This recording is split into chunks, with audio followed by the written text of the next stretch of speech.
Okay,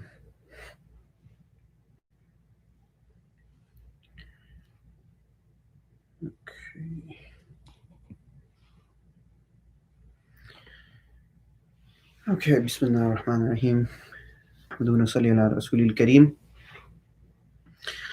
Allahumma allimna bima yanfa'una wa anfa'na bima allamtana wa zidna ilma. All right, so today's question and answer session. I posted the questions already, so everyone should know the questions that we'll be addressing today. If there are further questions, then just feel free to get in touch during the session. Shouldn't be a problem, inshallah. All right, so let's see, what do we have over here? All right, so can we give sadaqah instead of doing qurbani? So this, I believe, it came from a scholar who quoted Sa'id bin Musayyab, and he also quoted Imam Sha'bi. Sa'id bin Musayyab, he was one of the scholars of Medina. Sha'bi was one of the scholars of Kufa. And this quotation is brought by Ibn Hazm, rahimahullah, in his Muhalla. I did write something about this on Facebook. It is problematic because it diverges from what's considered mainstream, and then there are logical questions that we must ask. That, okay, if it's okay and if it's permissible to give sadaqah instead of qurbani, then that would pose a problem, because according to the vast majority of scholars and madahib, it's incumbent that qurbani is performed. So according to Abu Hanifa, according to Imam Malik, according to Imam Shafi, according to Ahmad bin Hanbal, all of them, they opine that it's incumbent that one performs the act of qurbani. And the act of qurbani, at the least according to Abu Hanifa, it's wajib. And the rest of the madahib, it's sunnah mu'akkada. It's an emphasized sunnah. I mean, based on this, would it be permissible if somebody, for example, Hajj is fard on them? So is it okay for the person to forego his Hajj and give sadaqah instead? So let's say he has money collected for a fard Hajj, and instead of doing his fard Hajj, which is fard, it's mandatory, he decides that, you know what, it's okay for me to give sadaqah. I mean, this kind of reasoning is faulty reasoning. And sadaqah in these circumstances would not be permissible if something fard has to be done. So it's not permissible to forego a fard hajj and give sadaqah instead. Another thing that comes to mind, kafara. So let's say it's wajib for a person to give kafara, broke a fast or he broke a promise. I mean, so for a kafara sum, you have to give a certain amount of money to the poor. Is it permissible to give this kafara amount to the masjid? Absolutely not. It's not permissible to give this kafara sum to build a masjid. That, you know what, instead of giving it to the poor people, instead of giving it to the fuqara, to the masakin, those who deserve that sum of kafara, let me build a masjid with this. So again, this is faulty reasoning. This is faulty logic. Or let's say that, you know what, instead of giving fitrah in the month of Ramadan, I'm going to dig a well. And again, this is problematic, because you're supposed to give fitrah to the masakin. This is who you should be giving the fitrah to. You should be giving it to them directly. You can't, unfortunately, you can't just dig a well and assume that, okay, you know what, I'm done with my fitrah. So it's not permissible. This is not permissible. That, you know, can we give sadaqah instead of doing qurbani? No, it's necessary that one does qurbani, and sadaqah, you know, giving it instead of qurbani, this is not going to be considered as someone fulfilling the fard or the wajib of qurbani, or at the least sunnah muakkada. And that's aside from the fact that you have numerous scholars stating and saying that qurbani is from it's better that one does qurbani instead of giving sadaqah.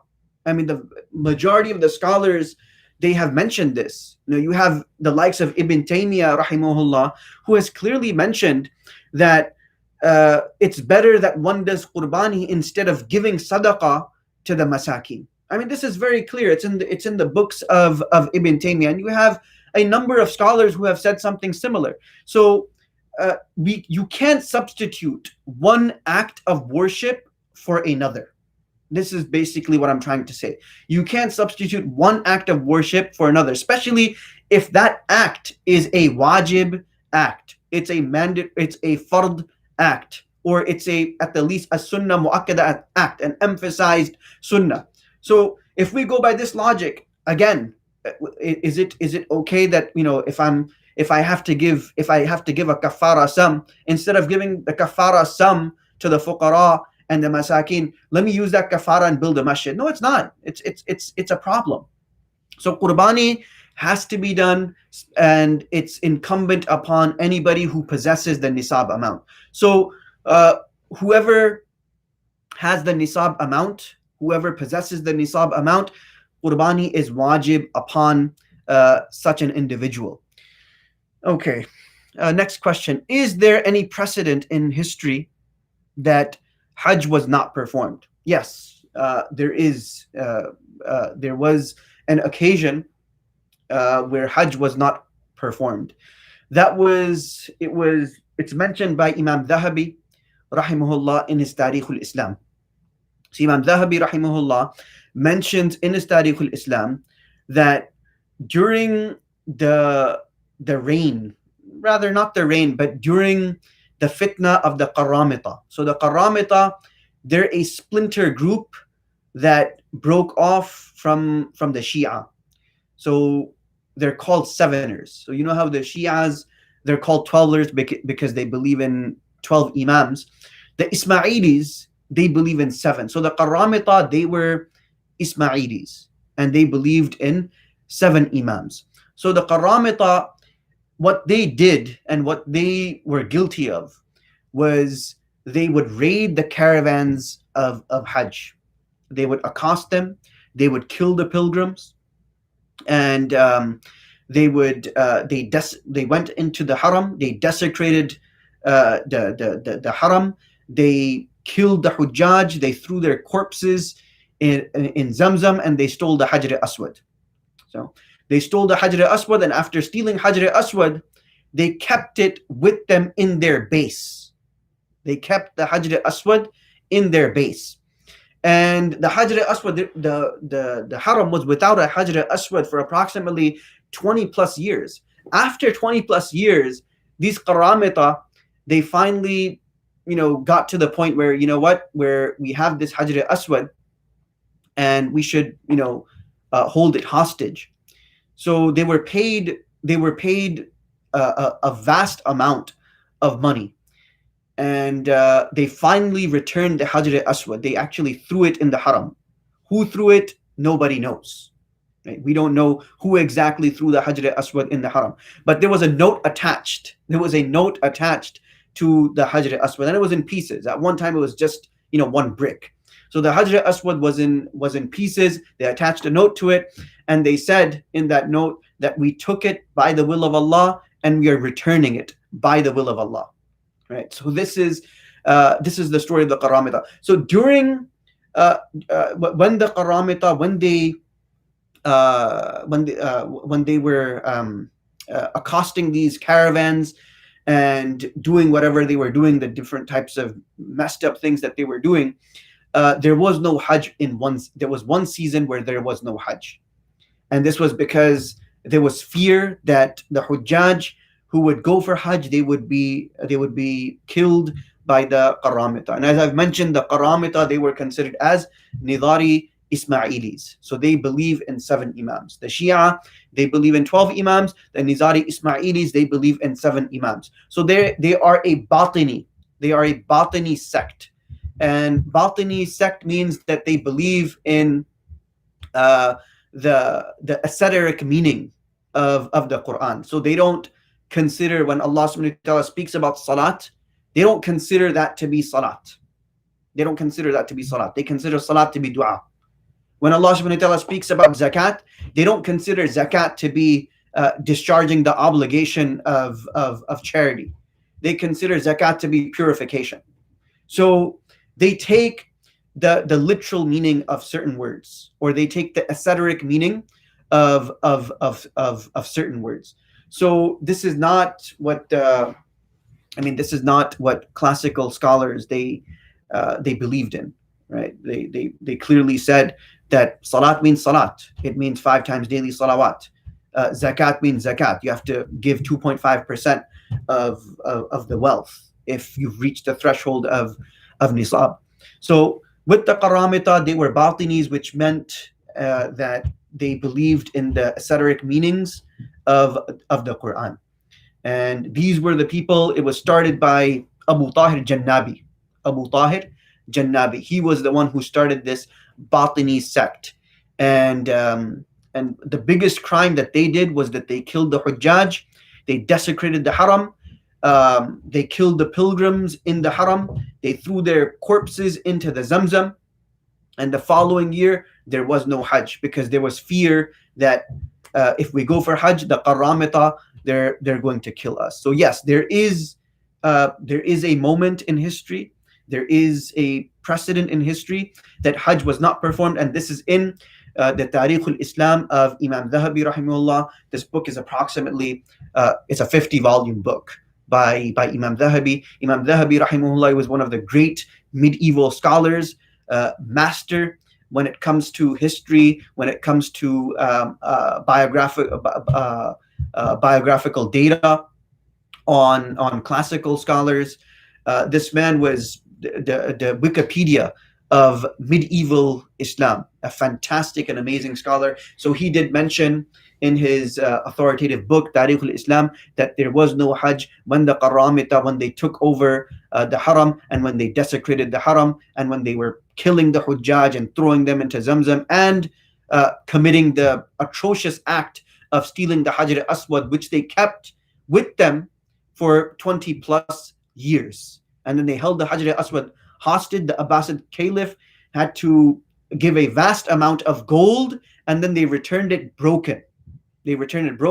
After which the Hajar al-Aswad, it was put in molten glass. So if you take a closer look at the Hajar al-Aswad, it's not one brick. It's small bricks or small pebbles that are encased in molten glass. Okay, is it permissible for a YouTube channel to allow indecent advertisements? Okay, so according to the school of Abu Hanifa, very technically, it would be permissible, because they're basically using something that belongs to you, and you're kind of authorizing them to do whatever they want. So it's similar to, for example, a person he owns a property, a commercial property, and they want to build on that commercial property. And I mentioned this, they want to build a brewery. It's permissible according to the school of Abu Hanifa. So your YouTube channel, you own the rights to it. So if they want to use your YouTube channel and you allow, indecent advertisements, according to Abu Hanifa, it would be permissible. Now the question is, this is the edict that is given, but from a taqwa perspective and from a Islamic perspective, it's not a good thing. So it would be better that when you monetize your YouTube channel, that you disallow advertisements that could possibly be indecent and explicit, and they don't conform with our Islamic beliefs. But strictly from a fatwa perspective, according to the school of Abu Hanifa, it wouldn't be an issue. And I've mentioned this before, I think 2-3 sessions ago, where somebody asked that, I have a commercial property. Can I lease it to someone who's going to be using it or building a brewery on it, or leasing it to a McDonald's where they're going to be selling pork, or Burger King where they're going to be selling pork? According to the school of Abu Hanifa, it's absolutely, it's permissible. There's no issue with it. Um, but as a Muslim, we shouldn't be doing something like that, and we shouldn't be, monetizing our YouTube channel and allowing indecent advertisements to be shown on them. All right, let's see. Do jinns procreate? There's a joke over here. So one person, he was asked that, does shaitan have a wife? So the scholar said that, I wasn't invited to the wedding. So I wasn't invited to the wedding. I mean, when you ask a question that's strange, obviously you're going to get, an answer that's also going to be strange. Man qala ma la yanbaghi sami'a ma la yashtahi. So when you ask a strange question, you're going to be given a very strange response. I mean, do jinns procreate? Okay, yeah, yes. The simple answer is yes. Jinns, they do procreate. But I mean, some questions, they're not, it's not really necessary to ask those questions. When you ask questions that do jinns procreate, I mean, what are we going to get out of it? We're not really getting any fa'idah. There's really no benefit when people ask such questions. So anyway, the scholar said, when this person asked that, does shaitan have a wife? So the scholar said that I wasn't invited to their wedding, so how am I supposed to know? But yes, jinns, they do procreate, and we should be very careful the types of questions that we ask, because it's possible that someone might be frank and they might just say something that they're not supposed to say. Okay, continuing on. What should we do the 10th days of Zilhajj? Very, very simple. Simple prescription for worship on blessed days. Tilawah of Quran, offering the Fajr and the Isha with Jama'ah, fasting if possible, Salatul Tasbih, that's it.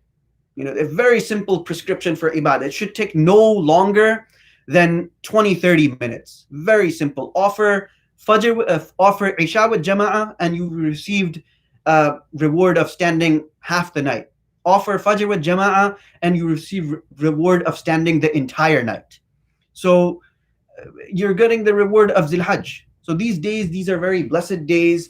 We should have some kind of routine, some kind of schedule where we read more than whatever our habit is so far as the Quran is concerned. So if we read a quarter a day, increase it by half. Read half a juz every single day.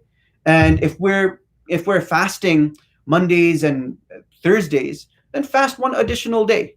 There's nothing wrong with fasting. It's not going to break us if we fast one additional day. Obviously, we can't fast for 10 days. It might be difficult, to get into that rhythm and to get into that routine. But at the least, we could, fast Mondays and Thursdays. It shouldn't be an issue. So simple prescription for ibadah during the blessed days, wherever and whenever they may be. Recitation of Quran, which is considered the best dhikr. Fasting, if possible, and offering the Fajr and Isha in congregation.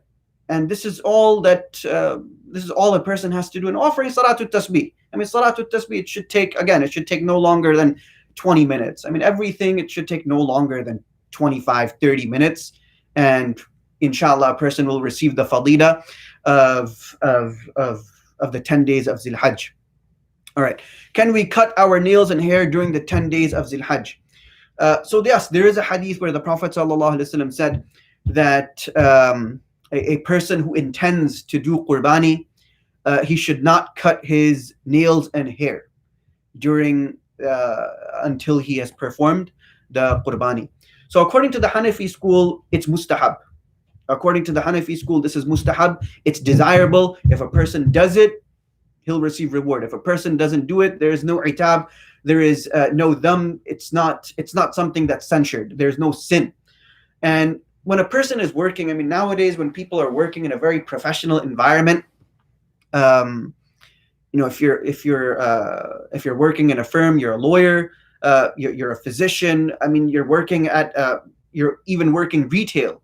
I mean, even if you're working as a checker, you're bagging groceries. I mean, if you're coming into work disheveled with messed up hair and with long nails, I mean, nobody's going to want you to bag their groceries.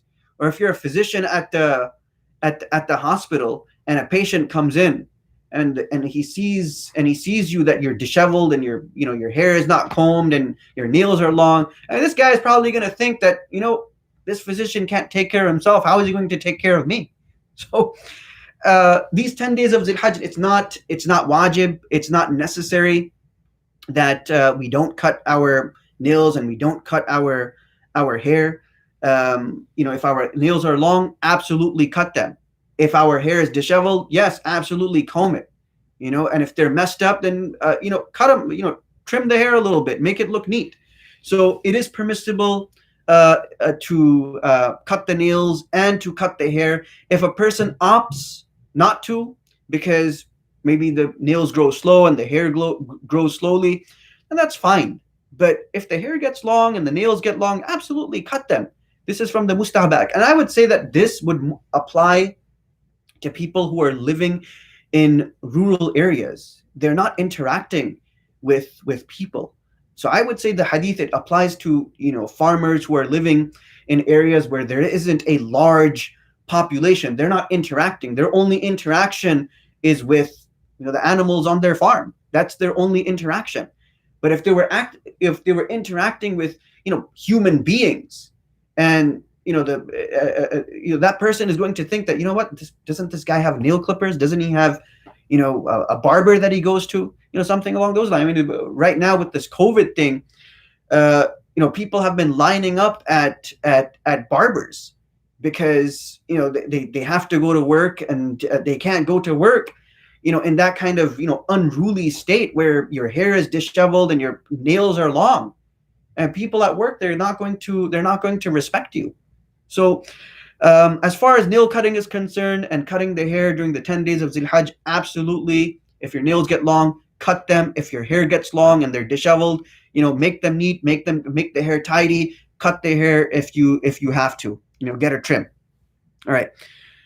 Next question, can we consume shark meat? I'm assuming people ask this question. I mean, this is a common question that people ask.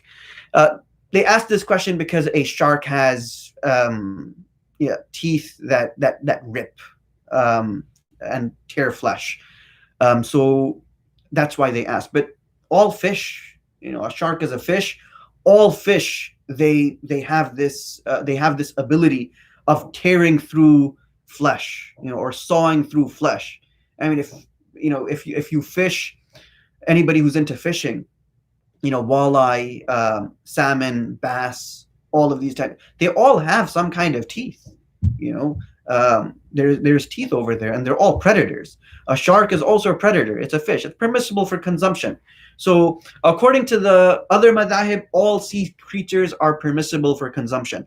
For the Hanafi school, they limit consumption of sea animals to just fish. So only fish, according to the Hanafi school, it's permissible for consumption. Shark is a fish, thus it's permissible for the one who adheres to the Hanafi school to consume shark meat. It's perfectly fine.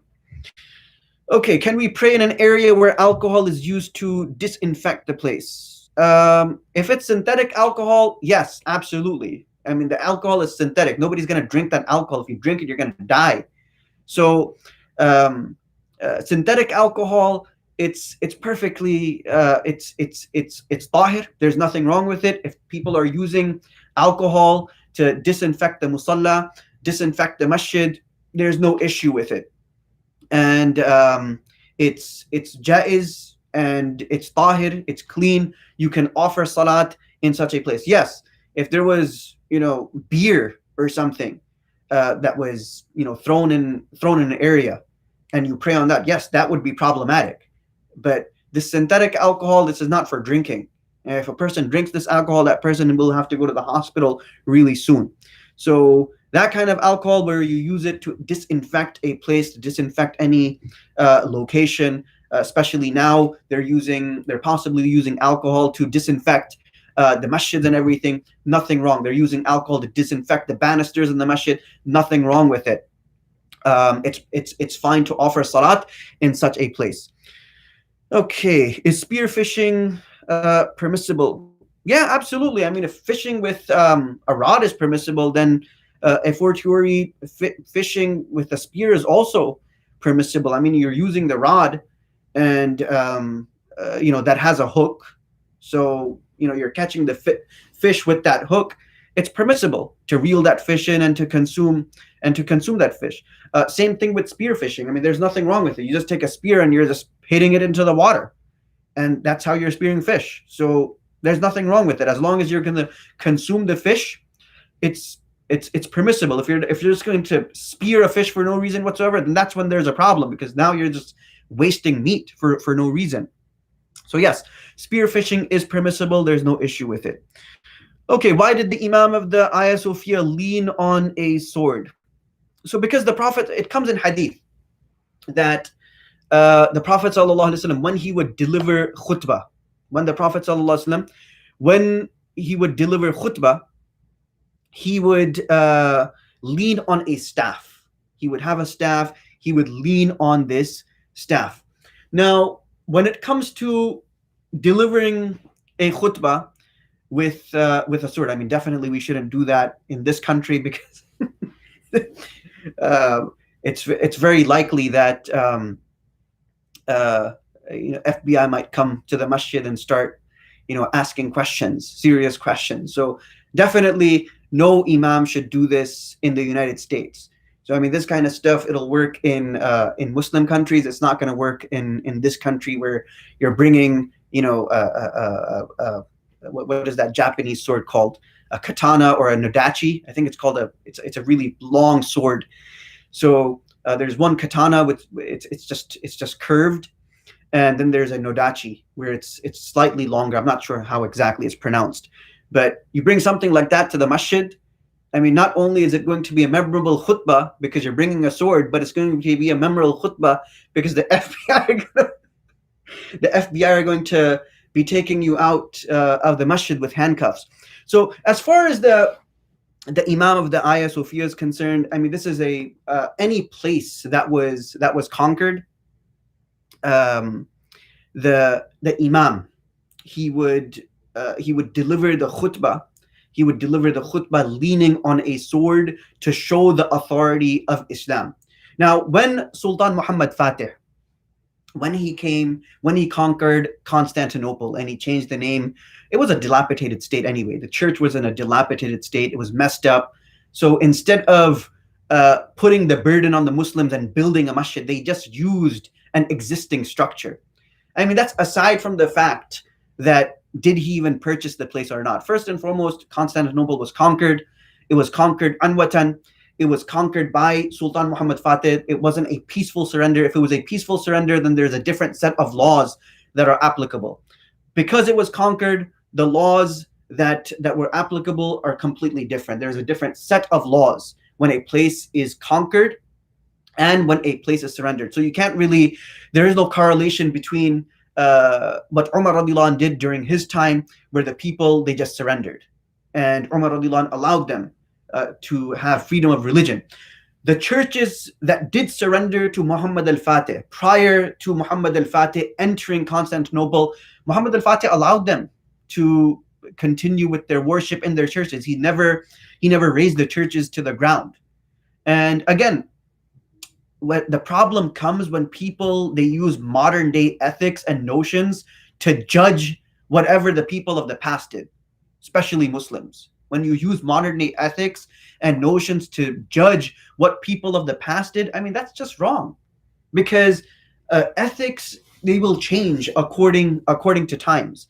So Sultan Muhammad Fatih, first and foremost, I don't even think he gave the first khutbah. The first khutbah was delivered by his sheikh, Ak Shamsuddin, if I'm not mistaken. Ak Shamsuddin was his sheikh, and I believe he delivered the first khutbah after the Ayah Sophia was converted to a masjid. And he did it leaning on a sword. And this was for the purpose of showing that there is authority in Islam.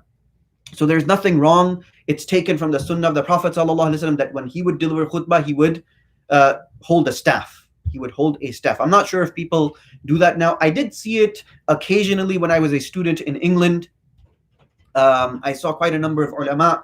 They would hold a staff and they would deliver the khutbah while they would hold a staff. So this was the sunnah of the Uthmani Dawla, the Ottomans. They would lean on a sword, and that's how they would deliver khutbah. So the Imam of the Ayah Sophia, they have, I think, 3 or 4 Imams appointed.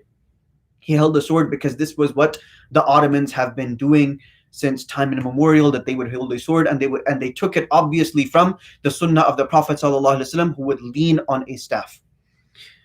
And this also comes in the books of fiqh as well, that it's fine, it's mustahab, it's recommended to lean on a staff and deliver khutbah, or in this case, if there's no staff, then use a sword as a staff. There's nothing wrong with it. So this is where it comes from. Okay, so let's see, what else do we have today? These are all the questions. I think I covered everything today. We had, let's see, can we give sadaqah instead of doing qurbani? I responded to this. Is there any precedent in history that Hajj was not performed?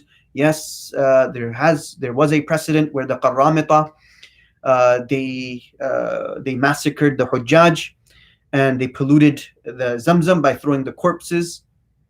And the following year, there was no Hajj. This is mentioned by Imam Dhahabi in Tarikh al-Islam. Is it permissible for a YouTube channel, monetized YouTube channel, to allow indecent advertisements? I said that it's permissible according to the school of Abu Hanifa, but is it the right course of action for a Muslim? No, it's not. From a strict taqwa perspective, it's better that we don't allow indecent and explicit advertisements on our YouTube channel. Do jinns procreate? I gave the simple answer that yes, jinns procreate. Okay, I got one more question. Mufti Sahib, if I imagine myself giving my wife talaq, is it considered a talaq? So I had an argument with my wife where I imagined her, and after the argument, I imagined that I issued her talaq. Does talaq occur? No, talaq doesn't occur if it's in your imagination. Talaq does not occur if that's something that you imagined. It has to be verbalized. It has to be verbalized, or it has to be put on paper. If a person is just imagining issuing talaq, then no, talaq does not occur. So, and these kind of things, when it comes to talaq and stuff, we should not even think about this. We should always try to reconcile, because which couple doesn't have issues? Everybody has issues. That's no reason to resort to a drastic measure like talaq. Okay, I responded to the question of nails and hair during the 10 days of Zil Hajj. If you're in a professional setting, absolutely, cut your hair and tidy up your cut your nails and cut your hair. Shark meat and fishing. Okay, I think I got everything for today. All right, are there any further questions? Any further questions for today? So inshallah, tomorrow we'll have our tafsir, same time, 9 o'clock. And inshallah, if there are any further questions, just send them to me, DM me on Facebook, or just text them to me, and inshallah I'll get to them. So I think inshallah we're done. Okay, we're finished for today. So next week, because it's Eid, we won't have our weekly question and answer session on Saturday. Same thing with the Sira, that we have our Sira program on Friday. We won't be having a Sira class next Friday. Inshallah, all classes will resume the week after Eid. So tomorrow is going to be tafsir. So the next Sunday we will not have tafsir. Again, all classes will resume after Eid. Jazakumullah khairan for everyone who stopped by. Allah subhanahu wa ta'ala accept our acts of devotion during these 10 blessed days of Zil Hajj. Jazakumullah khairan. Assalamu alaikum wa rahmatullahi wa barakatuh. Oh, okay. I got one question. Dr. Minhas, let me see. Why isn't Jummah necessary if you pray Eid? Jummah is necessary, Dr. Seb. Jummah is necessary. So the hadith that comes about Uthman radiallahu an telling the people and giving them the allowance of not attending Jum'ah, this was addressed to those Sahaba who were residing in rural areas. Those Sahaba who were living in Medina, they had to attend Jum'ah. So one of the classical scholars by the name of Imam Tahawi, rahimahullah, he has written in his Sharh Mushkil al-Athar. Imam Tahawi rahimahullah was a Hanafi scholar of the 3rd century, a very great scholar of hadith and fiqh, a master in all of the madahib.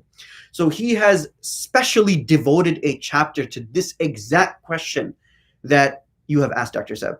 So why isn't Jummah necessary if you pray Eid? It is necessary, and yes, according to the Hanbali school, they have opined that Jummah isn't necessary if there is Eid. But this is just a single opinion from the Hanbali school. The vast majority of the other schools, you have the Malikis, you have the Shafis, you have the Hanafis, all of them have stated that Jummah, just as Eid is wajib, Jummah too is wajib, and both of them need to be performed. So there will be 2 khutbahs. So not only will there be a khutbah for Eid, there will also be a khutbah for Jumu'ah. And when Uthman radiallahu an, when he said that there is no Jumu'ah khutbah, he was addressing the Sahaba who were living and residing in rural areas, so they didn't have to return from a far distance back to Masjid Nabawi. Because you have to remember, they would do Eid early. Eid al-Adha has always been done early. So 20 minutes after sunset, that's when they would do Eid. So, you have 5-6 hours before Zawal. So coming back, walking, a good 5-6 miles, it's going to take a long time. So that's why Uthman radiallahu anh, he gave this rukhsa, he gave this concession that you can offer your dhuhr salat in your area, and those areas were rural areas, and that was this allowance was only strictly restricted to them. It was not for the city dwellers, those who were living close to the masjid. So those who are living close to the masjid, they have to come for Jummah. And in our case, in our situation nowadays, everybody has cars. We can all come for Jummah. So Jummah is not going to be dropped just because there is an Eid. Any other questions? No other questions. Okay, let's see what we have over here.